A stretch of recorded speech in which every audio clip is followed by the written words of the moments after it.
Выпускники Якутского технологического техникума сдают демонстрационный экзамен по стандартам WorldSkills. Экзамен проходит в компетенции «Поварское дело». Какие задачи стоят перед участниками, что их ждет при успехе? Сюжет Александра Зубехина. 2 дня, 3 рабочих зоны, 3 будущих повара-кондитера, 6 блюд. За каждое участники получают баллы. Задача за 11,5 часов – показать свой профессиональный уровень. Если наш участник, к сожалению, во время не уложится, то блюдо его к оценке не будет представлено. Соответственно, он получит минимальное количество баллов. Вообще, по компетенции задание состоит из 3 уровней сложности. Студенты данного техникума выбрали средний уровень сложности, то есть максимальное количество баллов, которые они могут получить, это 75 баллов.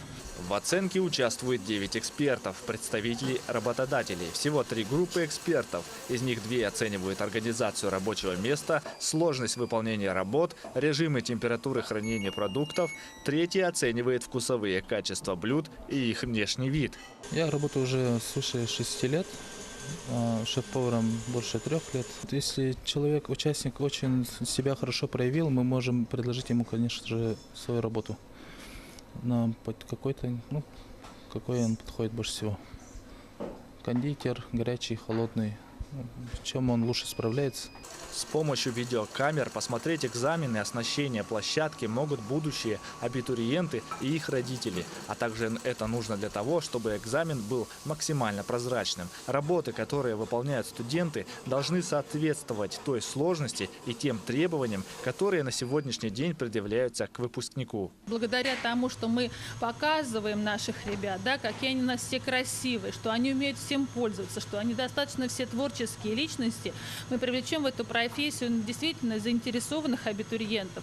Тех ребят, школьников, младших классов, средней школы, выпускников школы, которые действительно на протяжении всей своей жизни захотят именно посвятить этой профессии, которая всегда приносит радость людям. Помимо диплома о среднем профессиональном образовании, каждый участник этого экзамена получает Skills-паспорт.